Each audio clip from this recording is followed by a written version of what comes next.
Bihari. Gopi Jana Vallabha Giridhari. Jaya Gopi Jana Vallabha Giridhari.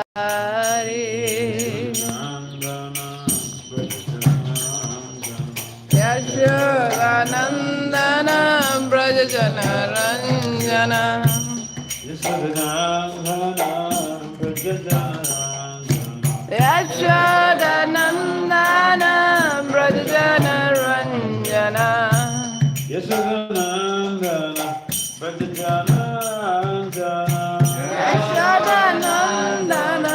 Brajajana Ranjana.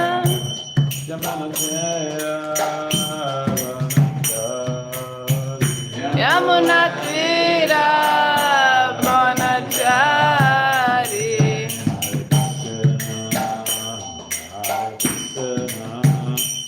Krishna Krishna Hare Rama Rama Rama Hare Krishna, Hare Krishna, Krishna Krishna, Hare Hare, Hare Rama, Hare Rama, Rama Rama, Hare Hare. Hare Krishna Krishna Krishna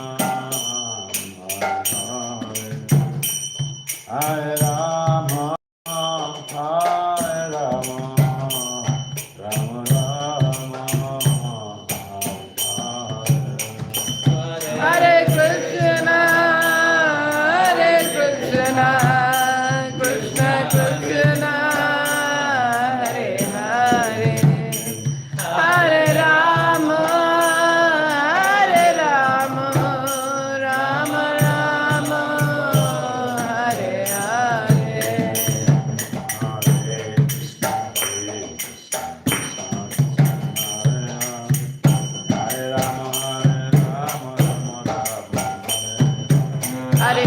Hare Krishna, Krishna Krishna, Hare Hare, Hare Rama, Rama Rama, Hare Hare.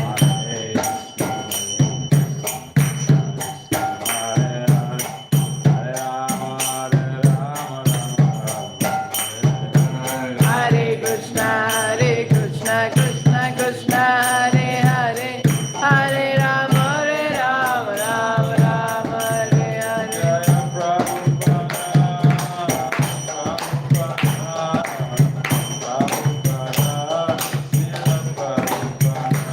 Jaya Prabhupada, Jaya Prabhupada, Jaya Prabhupada, Prabhupada.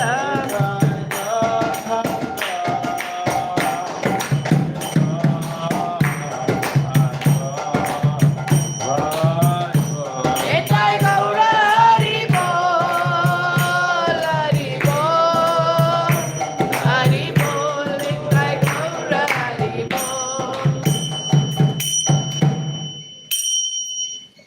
Jai Vishnu Paramhamsa Parivrajana Asto Tulsitat Sisaman Divine Graces Complan Attack Sila Abhashana Vinda Bhakti Vedanta Swami Prabhupada Jai Jai Om Vishnu Paramhamsa Parivrajana Asto Tulsitat Sisaman Divine Graces Bhakti Siddhanta Saraswati Thakur Goswami Prabhupada Jai Ananta Koti Vaishnava Jai Namacharya Sri Haridas Thakur ki Jai Prem Se Kaham Shri Krishna Chaitanya Prabhu Nityananda Sri Advaita Gadadhara Sri Vasadi Sri Gaura Bhaktivinoda ki Jai Sri Radha Krishna Gopal Gopinath Syamakunda Radha Kunda Giri Govardhan ki Jai Sri Vrindavan Mathura Dham ki Jai Sri Mayapurvati Dham ki Jai Sri Jagannath Puri Ayodhya Dham ki Jai Gangamaya Yamunamaya ki Jai Srimati Tulsi Devi Bhakti Devi ki Jai Samaveda Bhaktaveda ki jai. Nitai Gaur Premanand. All glories to the Sama devotees. All glories to the Sama devotees. All glories to the Sama devotees. All glories to the Gauranga. Om Namo Bhagavate Vasudevaya. Om Namo Bhagavate Vasudevaya. Om Namo Bhagavate Vasudevaya. Om Namo Bhagavate Vasudevaya. Om Namo Bhagavate Vasudevaya. Narayanam Namaskritya. Narayanam Namaskritya. Naram Cheva Narottamam. Naram Cheva Narottamam. Devim Saraswatim Vyasa. Devim Saraswatim Vyasam. Tato Jaya Madhiraye. Tato Jaya Madhiraye. Nastapayitra Bhadreshu. Nashtaprayesha Bhadreshu. Nityam Bhagavata Sevaya. Nityam Bhagavata Sevaya. Bhagavati Uttama Sloke. Bhagavati Uttam Shloke. Bhakti Bhavaiti Naistiki. Bhaktir Bhavati Neshki. So Srimad Bhagavatam, Canto 2, Chapter 1, Chapter 3, Text 19. Is that correct? 2, 3, 19? Yes, Okay. So the title of the chapter is Pure Devotional Service.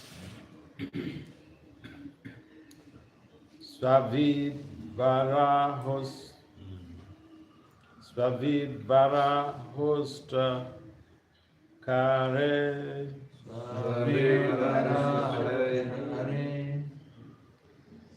samstuta purusa patsuhu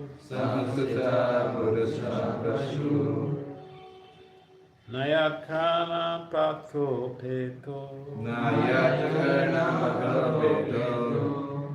jatunama Yadagrajaha Svavidvara Hustakare Samtuta Purusa Pasuhu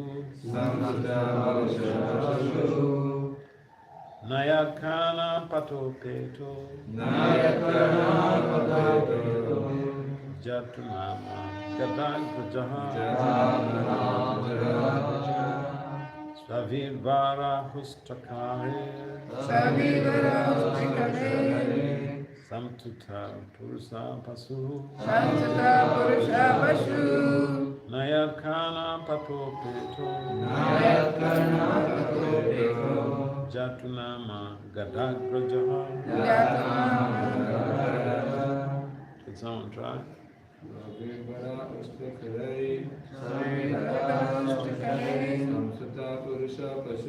Samsata Purusha Pashu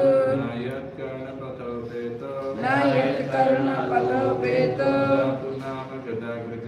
Jatunam Gadagrajaha.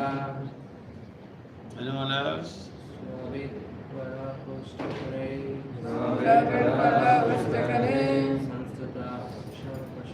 Samsata Purusha Pashu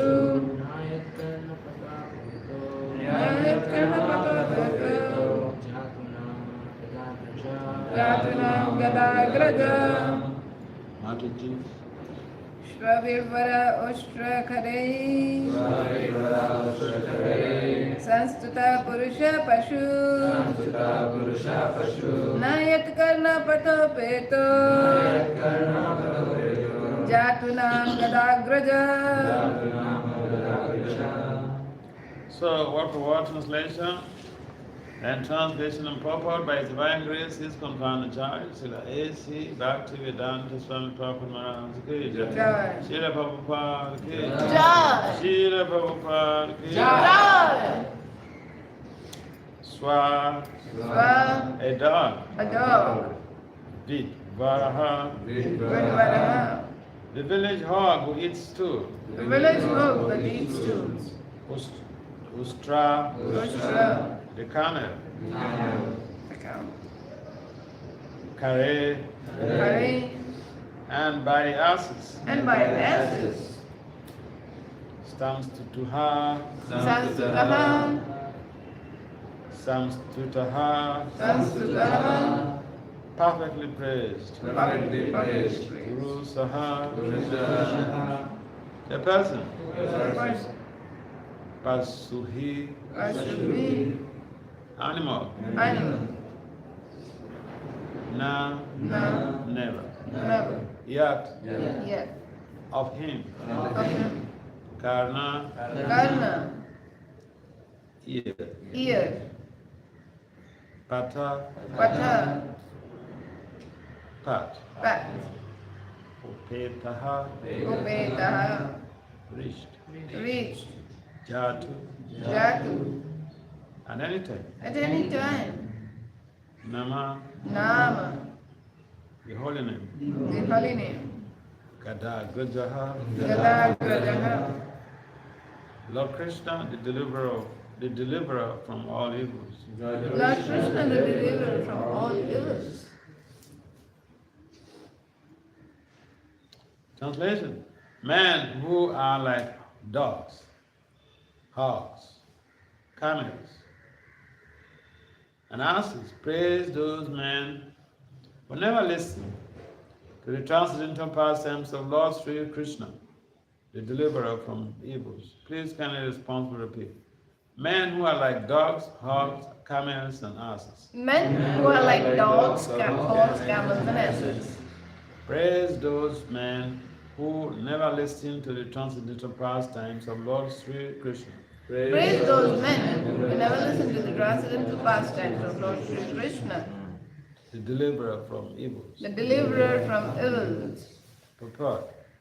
The general mass of people, unless they are trained systematically for a higher standard of life in spiritual values, are no better than animals. And in this verse, they have particularly been put on the level of dogs, hogs, camels, and asses. Modern university education practically prepares one to acquire a doggish mentality with which to accept the service of a greater master. After finishing a so-called education, the so-called educated persons move like dogs from door to door with applications for some service. And mostly, they are driven away, informed of no vacancy. As dogs are negligible animals and serve the master faithfully for bits of bread, a man serves a master faithfully without sufficient rewards. Persons who have no discrimination in the matter of foods and who eat all sorts of rubbish are compared to hogs. Hogs are very much attached to eating stools. So stool is a kind of foodstuff for a particular type of animal. And even stones are edibles for a particular type of animal or bird. Bird. The human being is not meant for eating everything and anything. He is meant to eat grains, vegetables, fruits, milk, sugar, etc. Animal food is not meant for the human being.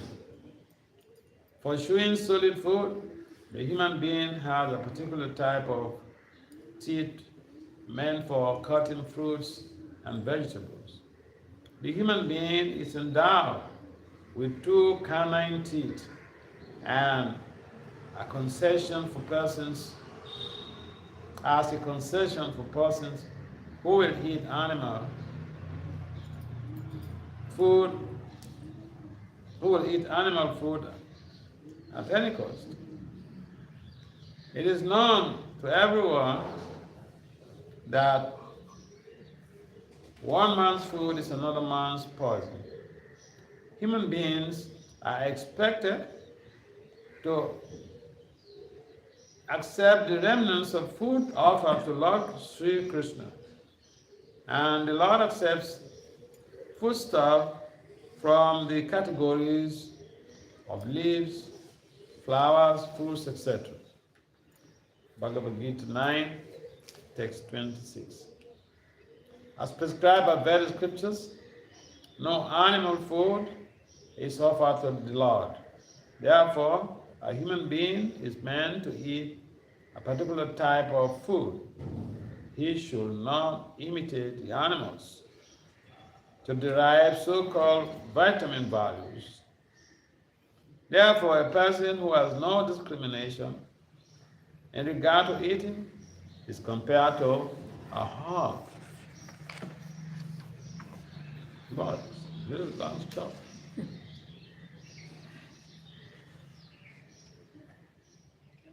The camel is a kind of animal that takes pleasure in eating thorns. A person who wants to enjoy family life or the worldly life of so-called enjoyment is compared to the camel.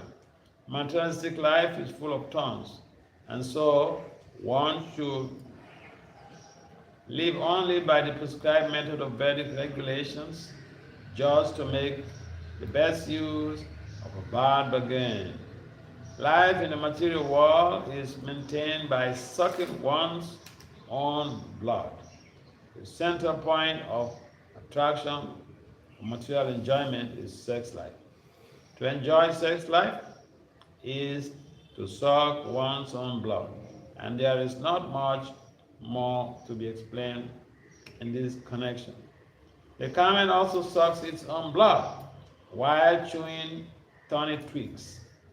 The thorns the camel eats call the tongue of the camel, and so blood begins to flow within the camel's mouth. The thorns mixed with fresh blood create a taste for the foolish camel. And so he enjoys the thorn eating business with false pleasure. Similarly, the great business magnates, industrialists, who work very hard to earn money by different ways are questionable means. And questionable means is the thorny results of their actions mixed with their own blood. Therefore, the Bhagavatam has situated these diseased fellows along with the camels. The ass is an animal who is celebrated as the greatest food, even amongst the animals.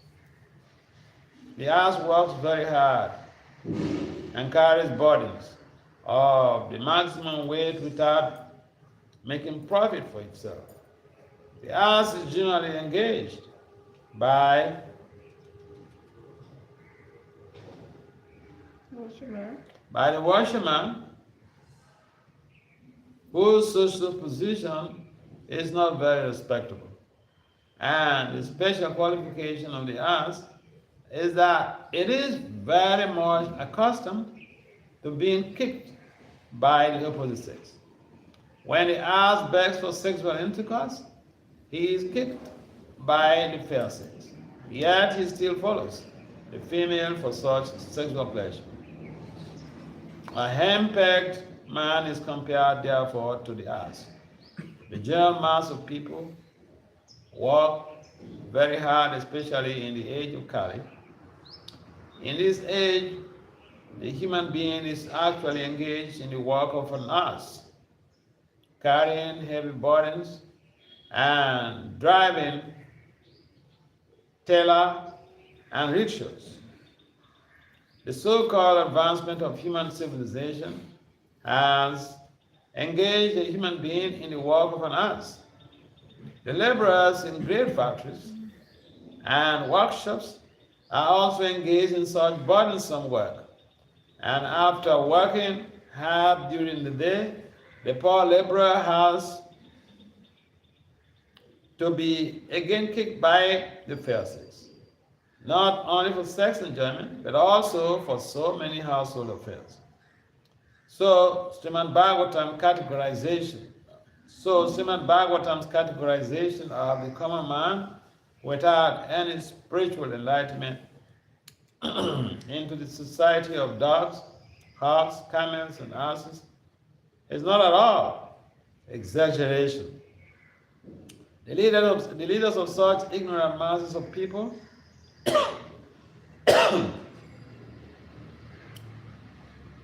may feel very proud of being adored by such a number of dogs and hogs. But that's not very flattering.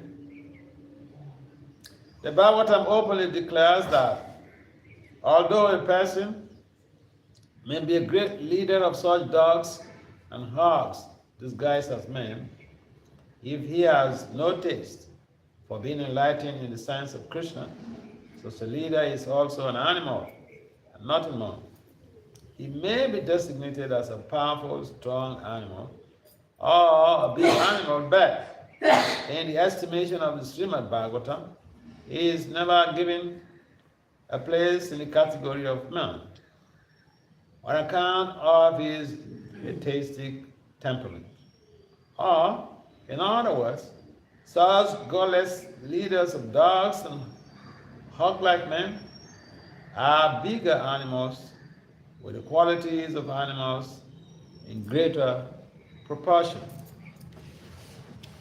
Om Gyana Timirana Gyana Jana Salaka Saksur Malitam Yena Tasmai Sri Guruve Suchitaya Manovista Stapitam Yena Bhutale Swayam Rupam Kadamayam Dadati Swa Padantika Vancha Kalpataribhata Kasundamyayu Chitanam Vaishnava Namo Vishnu Padaya Krishna Vistaya Bhutale Srimad Bhakti Vedanta Swami Nityana Namaste Saraswati Devi Gauravani Kacharina Nirvishesha Sanyavadi Kashitya Visitari Jai Sri Krishna Chaitanya Prabhu Nityananda Sri Advaita Gadadhara Srivasadi Gaur Bhakti Hare Hare Krishna, Krishna Krishna, Hare Hare, Hare Rama, Rama Rama, Hare Hare. So welcome to this session of the morning program, the Bhagavatam. Bhagavatam was written by Srila Vyasadeva, is the author of the Srimad Bhagavatam. So someone is the author, you say he wrote it. You might get some secretary to do the writing, but he is the author. He generated the ideas and internalized the concepts and constructs into ways that are digestible by the reader. That is what it takes to be an author. So, these verses are very touching because it's describing what is transpiring in modern society. Education in itself is not a bad thing, but how people have dovetailed their educational skills in everyday life, that is the problem. I think sometimes the devotees of ISKCON misconstrue even the very statements of the acharyas when they condemn education. And so I know people in our movement who never send their kids to school. And they came, I kept mentioning this because it's like, destroying the future of these kids. And I particularly know some cases like that in our movement. And the children, they were never schooled, and they're busy doing spiritual life. And then at some point in time, when they get to maybe about 30 or so, they become attracted to the opposite sex, they want to marry. And they went back to America to try to do graduation from high school. I know. and it's saddening. So, let's be clear that the emphasis of this text does not in any way minimize the idea that people need a balance in their lives. We need a balance in our lives. In fact, I kept referring to text 11 of this Upanishad. Can you read text 11 of this Upanishad here for me?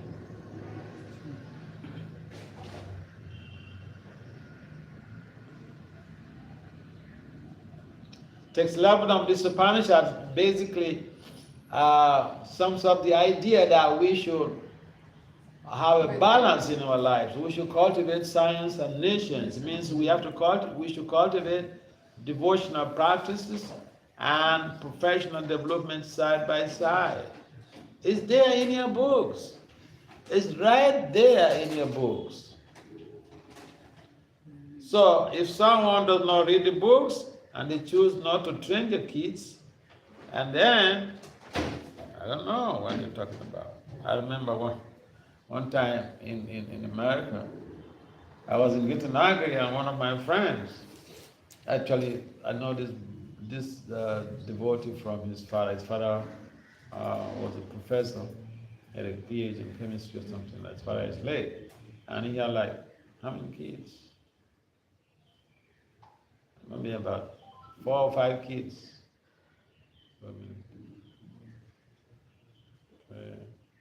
I think 6 kids. 6? Yeah, 6 kids. One of them lives in India, is a doctor. The other 5 kids, they live in America. 3 of them are medical doctors. One is graduated in IT, and then the other one is a pharmacist. So it's a family. They have a big house. So the father used to invite me when he was alive. So that's how I know all of these kids. So then, one of these kids he turned 50 this year. He had a child. He had a daughter. So at that time I was in Gittinagri, and he came to Gittinagri with the wife, with the child. And then he came to meet me, and he said that they want to stay in Gittinagri to train the child to be a cowhead girl.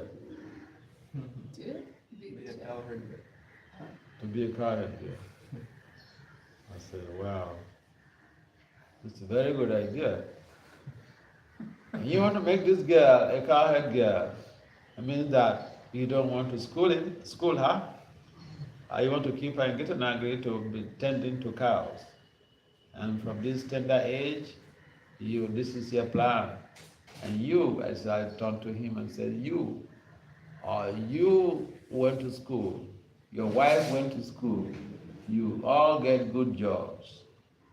You graduated from university, you got good jobs. In fact, the wife drives a Ferrera. You know Ferrera? Yeah. Very expensive car.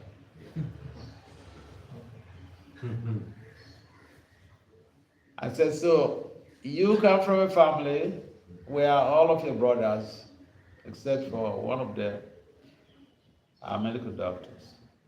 And you want to punish this girl in order to see the light of the day by dumping her here, all in the name of being a cowhead girl in America.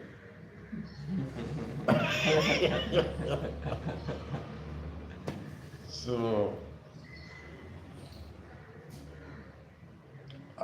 the girl, I think she's in high school now. So that's how they left. They went back. So sometimes people misconstrue, but it's there that Bhakti Vinod led his life, typical example for ISKCON people, to stop misconstruing the scriptures. to stop misconstruing the statements of the acharyas. Yes, do both is very difficult. If someone tells you it's not difficult, they have not tried it. To pursue your education and practice spiritual life is very difficult. To pursue your career and practice spiritual life is very difficult. If someone tells you it's very easy, they've not tried it. So it's what basically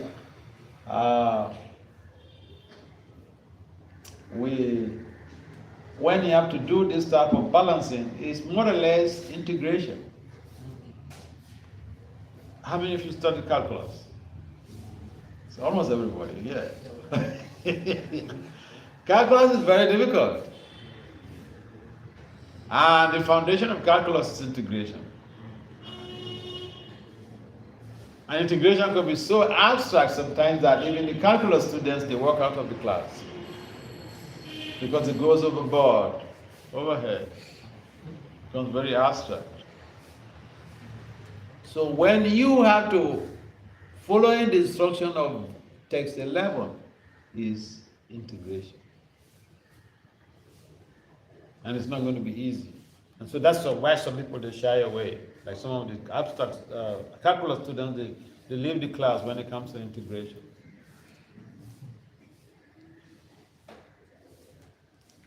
So sometimes people want to do the easy job, easy thing, but it's not so much favorable for one's social and financial advancement, even for the spiritual advancement. Because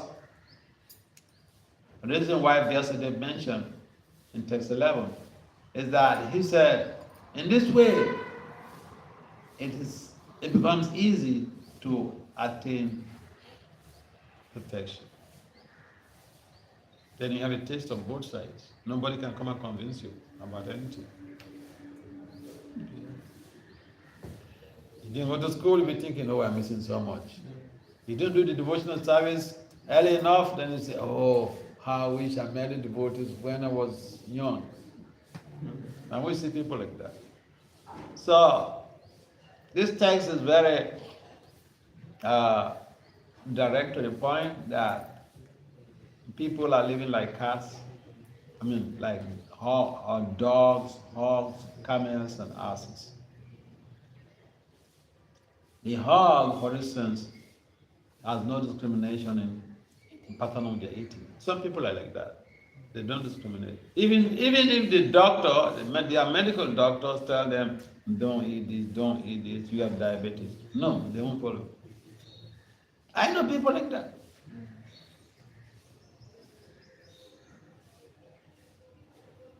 So it's not that, someone here will say, oh, are these people religious people? How can they just condemn people like this? How can they condemn human beings? No. It's a narrative.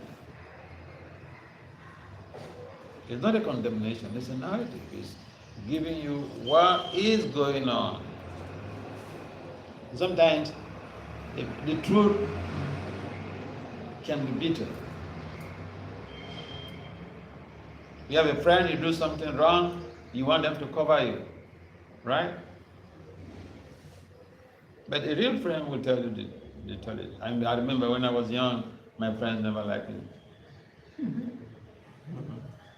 We were 3 boys moving together when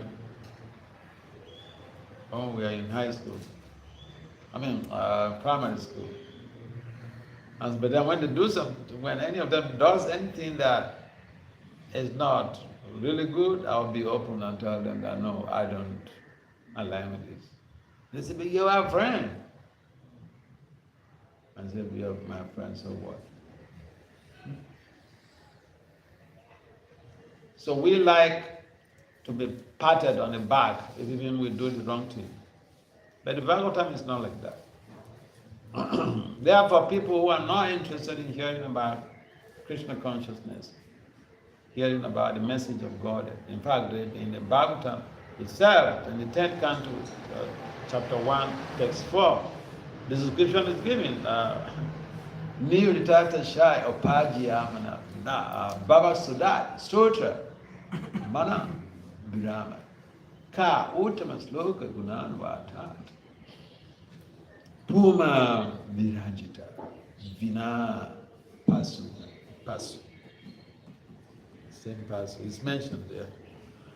Someone who is not interested in hearing the message of God, the glories of the Lord, they are chanted and passed down from spiritual master to disciple. This is the medicine that can free or that can relieve us, that can cure our disease of repeated birth and death.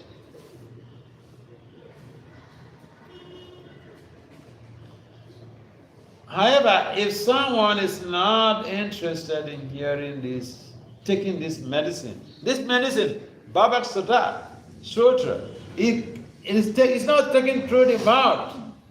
It's taken through the this medicine is taken through the ears. Yeah. Sometimes some of the medications are intravenous. It's not taken through the mouth. Or it's directly into your bloodstream, so that it acts fast. I remember when I was small in high school and away from home in boarding house, I used to fall sick of malaria most of the time. And I go to meet the doctor. That doctor he was fond of giving intravenous. And then intravenous keeps you like dizzy for some for some seconds or some minutes. But when it's getting clear, you're getting okay. Right on the spot, you're getting okay. So this medicine is taken through the ear. It goes to affect your whole consciousness, your brain, your cells. So, you see, different type of medicine. And this medicine is the prescription for curing material existence. And so then the verse goes to say, Puma Virajita Vina Prasina. Who is that person who will not be interested in taking this medicine except for a person?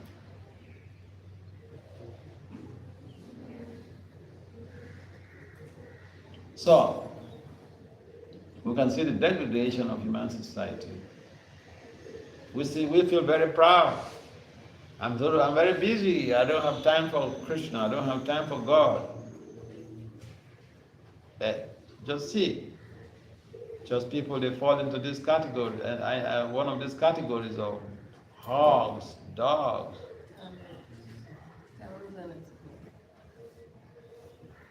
Camels, asses.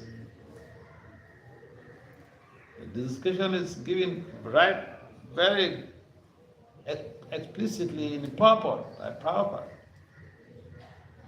The camels, they may work very hard. What do? They eat your own blood. They enjoy eating their own blood. That is their condition.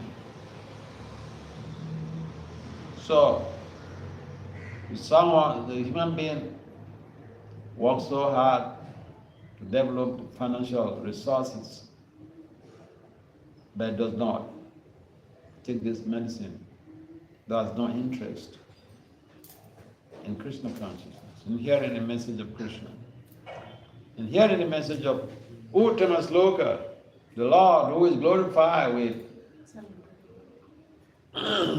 wonderful poetry.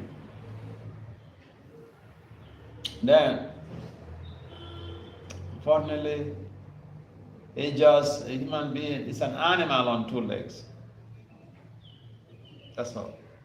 The general the common denominator of these dogs, hogs, camels and asses, they have 4 legs. If someone is doing all these things and has no recourse to hearing about the message of Uttama Sloka, they are animals on 2 legs. That's all. So there are so many animals on 2 legs.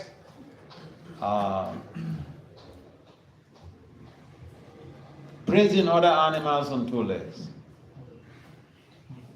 And so Prabhupada said that, what is the value of that? If a dog is praising the dog, what is the big deal? They are all stool eaters. Hogs, they are all stool eaters. What is so amazing about that praise? It's not coming from an intelligent source. Because these people, these so-called human beings, they don't have any discrimination.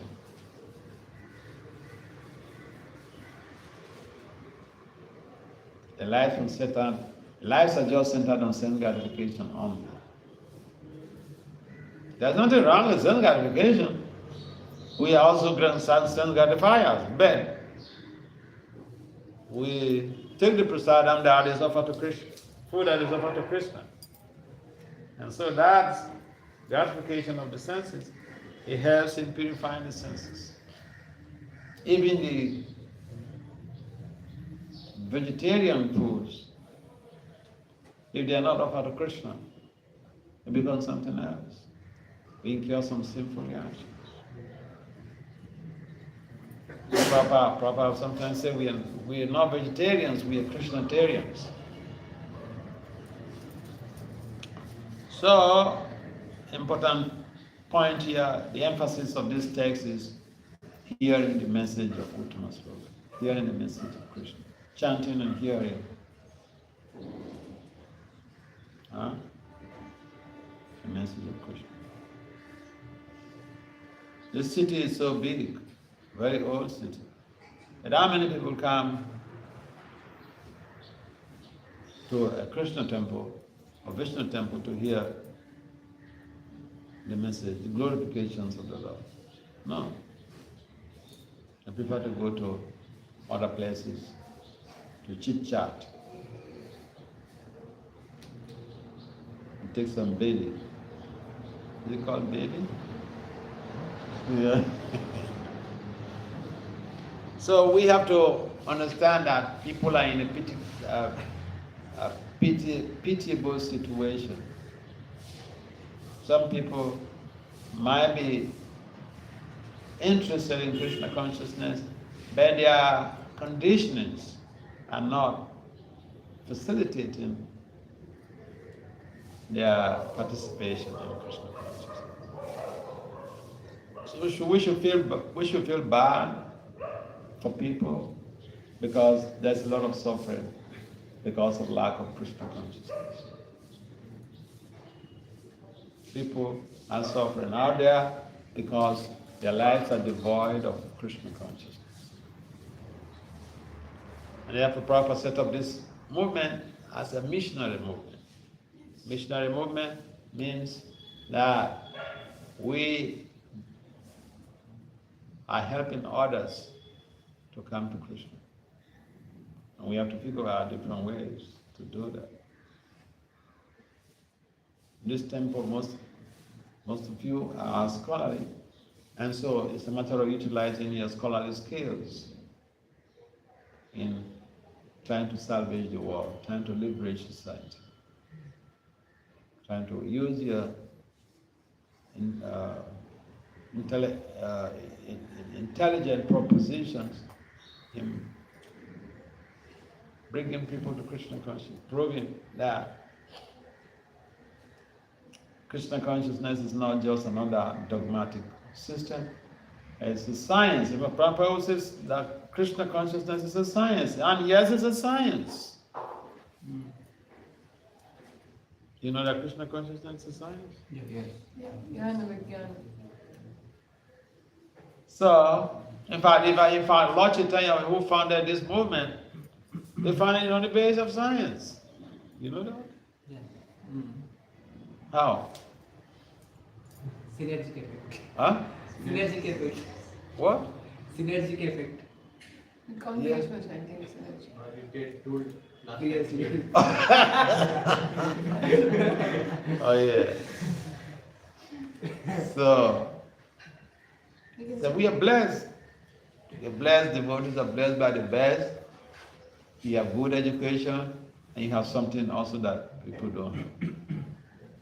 That keeps you on a higher pedestal. I see in most occasions when I interact with professors, I remember one the fourth professor who was publishing my papers for me. I remember one time, at that time when I knew him, he had already grown up children who are medical doctors. And then he told me, see Krishna is amazing. He told me that I should publish in the journal, in every publication of the journal, I should put in an article. Yeah, and Krishna just sent him to come and help me. And I was writing for his journal. He was also editor for several, he was the head of department for, what do you call it? Yeah, so he was the head of department for discipline in the Faculty of Arts. So then he was also editor-in-chief of a number of departmental books. So he wanted me to also contribute to the departmental books and all this. That's how I got myself established in just 3 years, 25 publications. And so he would say, oh, I know your secret. I know your secret. Why you write so profusely? I know your secret. I said, what is that? He said, because you're practicing spiritual life. You're very disciplined. Mm-hmm. All right. This weekend I'm not going home. I'll stay in the office. Yeah. So I can write. I say, okay, good for you, try it. And then the next week on Monday, he told me he didn't work. He was in he stayed behind in the office, he tried to stay behind for the weekend. And the wife came in and said, hey, come home.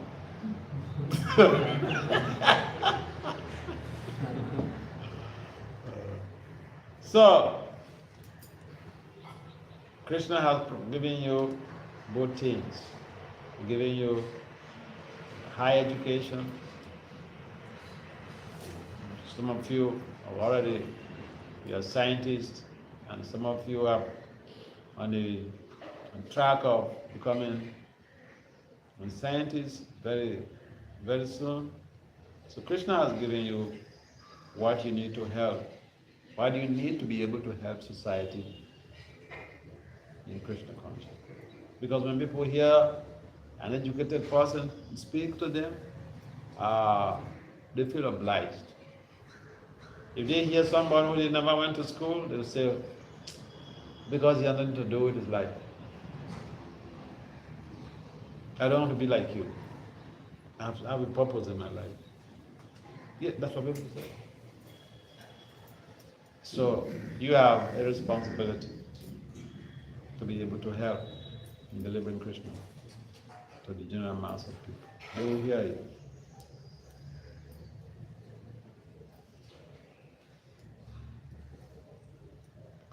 So, any comments or questions on this text?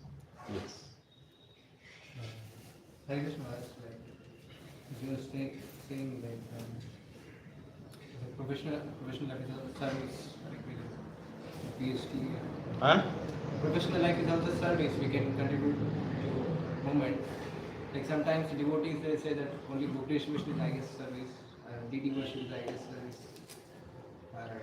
Means that kind of conceptions are like they preach in that way, how to not get disturbed by them, how to move forward in serving market. I mean, we are doing service. Yeah, it's there. It's there. I mentioned that in the Upanishad. You see, a number of people, for instance, are professionals, and they have to be encouraged to practice spiritual life too. And I don't know the case here, but in Delhi, the greatest book distributors are the congregational members. In Delhi, yeah. So you can be a professional and take our time to distribute books. Most of us came to this movement through proper books. I came to this movement through proper books. I bought 2 books from Modi.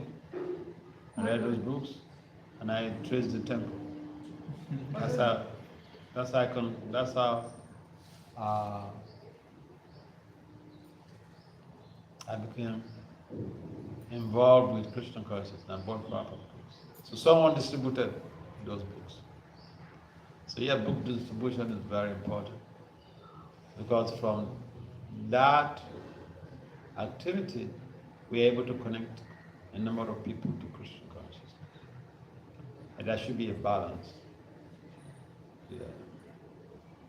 Which of those 2 books?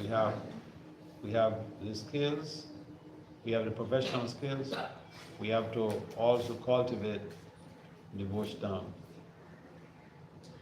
sadhana to be able to create a balance. Yes. You explained about integration. Yeah? Integration. So my question is related to that. Like, can you explain some case studies of how integrations have been people have been doing? How people have been doing integration related to the spiritual and material integration? Yeah, a typical case is Bhakti Thakur. Bhakti Thakur is Acharya in our Gaudiya Vaishnava system. He was a judge, he was a magistrate. And he had a big family of over 10. These days, if you even have one child, it's a difficult thing to trade. And all of the children, we are pure devotees. Yeah. So, there's nothing wrong in having children. But they should be like Prahlad Maharaj. You know why? You know how Hiranyakasipu fathered Prahlad Maharaj? Did I tell you that story? No, we don't know. Hiranyakasipu remembered Vishnu at the time of sex. Before he discharged semen, he remembered Vishnu. He recited Vishnu's name, and that is why the soul, Prahlad, was invoked. I'm not joking. Read chapter 20 of Nrsimha Purana. Yeah. Yeah. So we went. I think I was raising some issue in London, and I think one devotee was really like, he's a pharmacist. He came to meet me in the room to do some service, and he made some comment. He said, Maharaj, you said it is real heritage, but you're laughing. And then he was comparing me to one of the swami, one of Jampatika Swami's disciple, what is his name, Nitai? The former general manager of Mayapur.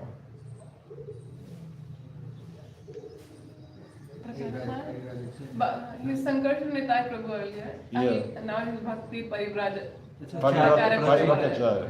Yeah, he was this pharmacist. He came to my room and he was doing some service. So he was raising this issue that, oh Maharaj, you raised some real heavy things in class. this and this, but then you be laughing and others will be laughing. But they really heavy stuff. And then he said, this other swami, he just directly, chastises people. So I said, yeah, people are different in the way we present the philosophy. So yeah, Prahlad was born through the mercy of the Lord.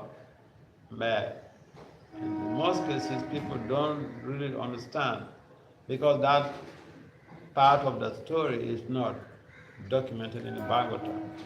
It's in the Srimad Purana, chapter 20. I particularly read it and I was intrigued by that. So, Hiranyakasipu, he wanted power, as you all know, as it's mentioned in the Bhagavatam. So he planned on going to the forest to perform some austerities. And when he developed this plan, Lord Brahma was very worried because this guy was going to come and ask for something he could not provide. And when Brahma was worried, he was in anxiety, Narada Muni, who is Trikalagya, he was aware his father was worried. So he went to meet his father and tell him like typical Indian boy will go and meet his father and say, Papa, don't worry, I'll deal with this matter.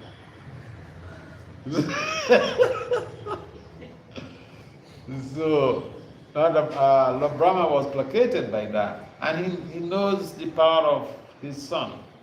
Lord Brahma identified Narada Muni as the best of his sons. Putra Srestas, these are the words of Lord Brahma describing Narada Muni. Putra Srestas Tapoda. He said, you're the best of sons. And what characterizes you as the best of sons? You're Lord Vishnu's servant. Your tapasya is traveling around distributing Lord Vishnu's holy names. So you're the best. So he believes in Narada, like sometimes parents don't believe in children. But Lord Brahma fully believed in Narada Muni.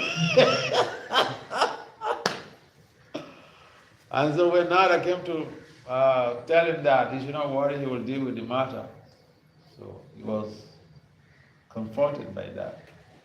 So Narada arranged with Parvata Muni for them to go and perch on a tree where Hiranyakasipu was performing his austerity.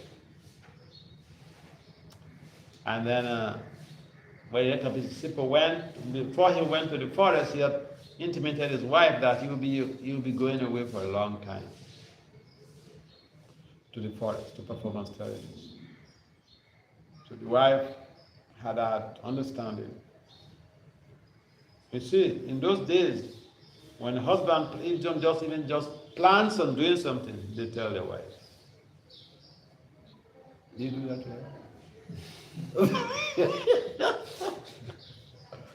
So, but he didn't stay for long. He got distracted in his austerity by the genuine plan of Narada Muni. Narada Muni told Parvata Muni, his friend, and then the both of them, they went there, they took the bodies of birds, perched on the tree, and they recited this mantra, Om Namo Narayana Namaha. They were repeating this mantra. And Hiranyakasipu is very inimical towards Vishnu. He didn't want to hear Vishnu's name. Vishnu's name that gives relief to the devotees. Hiranyakasipu is,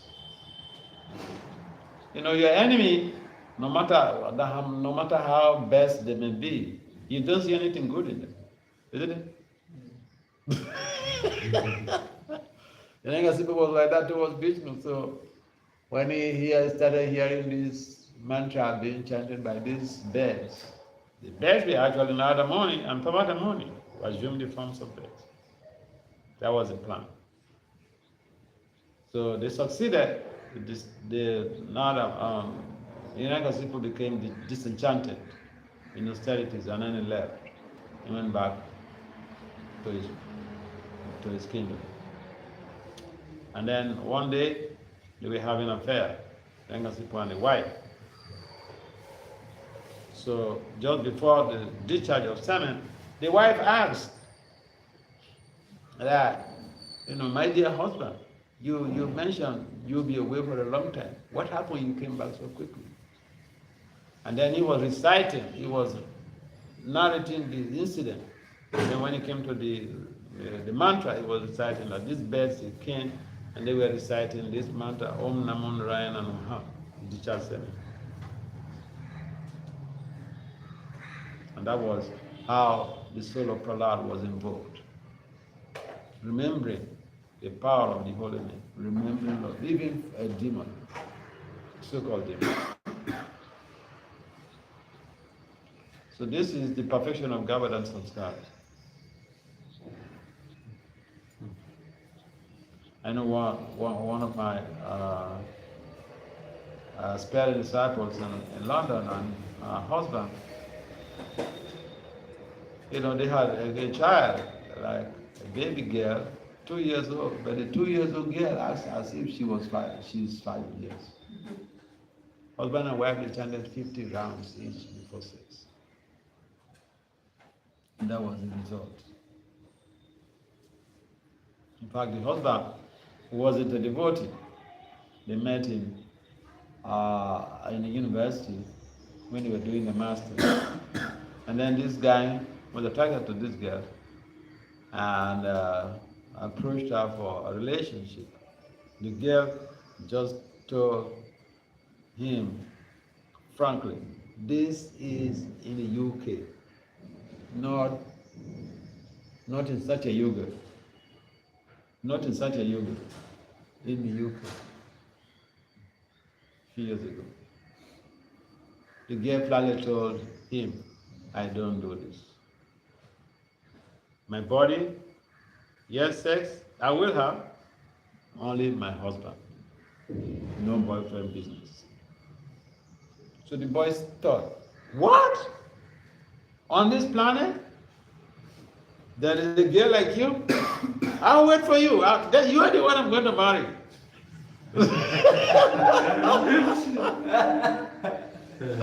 And he went because he graduated first. But then when he graduated, he actually waited for this girl.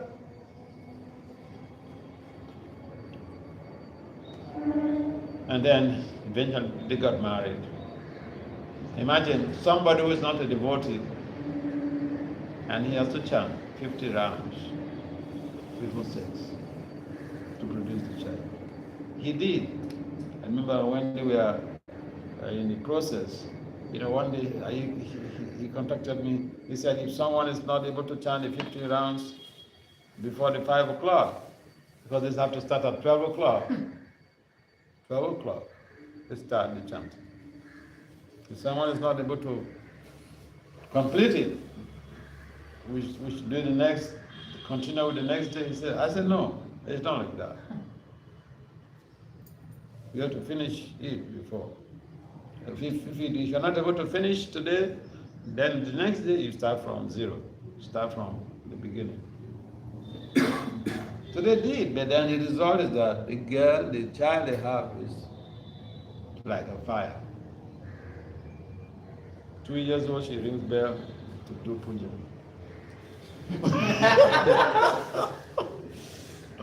Yeah. I saw the girl because, the husband, he has,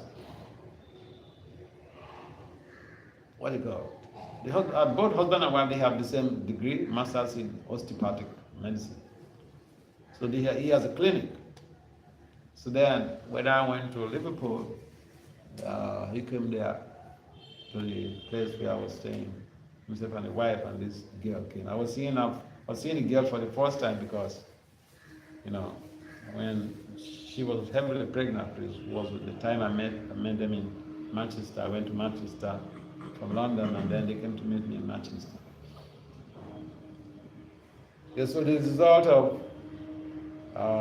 the profession of Gavada Samskara. You know, I remember Prabhupada, when Prabhupada was given first initiation at the 22nd Avenue in New York, this question also came up.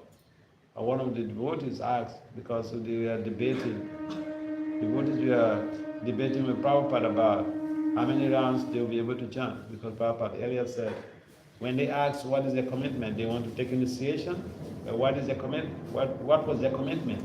Then Prabhupada said 64 rounds they will not chant. And then they said that they cannot chant 64 rounds.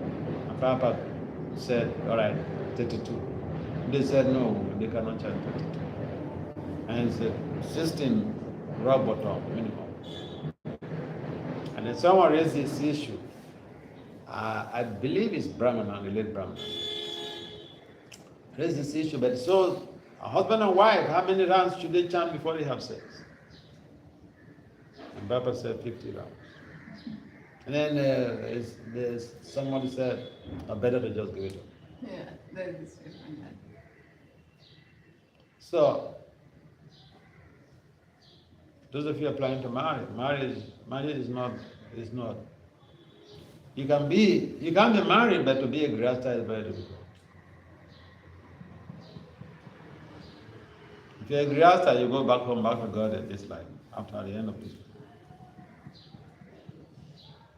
Because it's very difficult. Sometimes people think, I'm married, I have a wife or I have a husband, I'm a grasta. No. Technically speaking. It involves a lot of huge commitment, huge sacrifice. And we find sometimes people tend to condemn, people think that, and I have seen this in most temples where they have brahmacharis, they just tend to think that every householder, they are superior to every householder, but it's not true. Yeah. I know the case of, during Bhaktisiddhanta's time, there was one disciple that lost so much of goods. I think during a shipment or something like that. And he didn't just care. A brahmachari living in the temple lost his coupons. And he rushed and ranted. And so Bhaktisiddhanta gave the example, the comparison that here is a brahmachari. A brahmachari who lost his coupon, he can just go and tear any other dhoti and then get the coupons. But he rushed and ranted and was ransacking everywhere and accusing everybody else.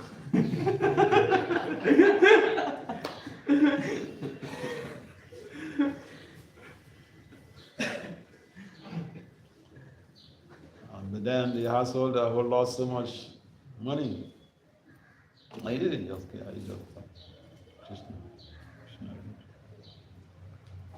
Srila Prabhupada, what's the time now? 7:47.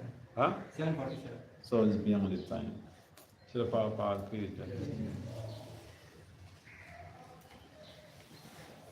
I don't like going beyond the time for class because time is money. Isn't it?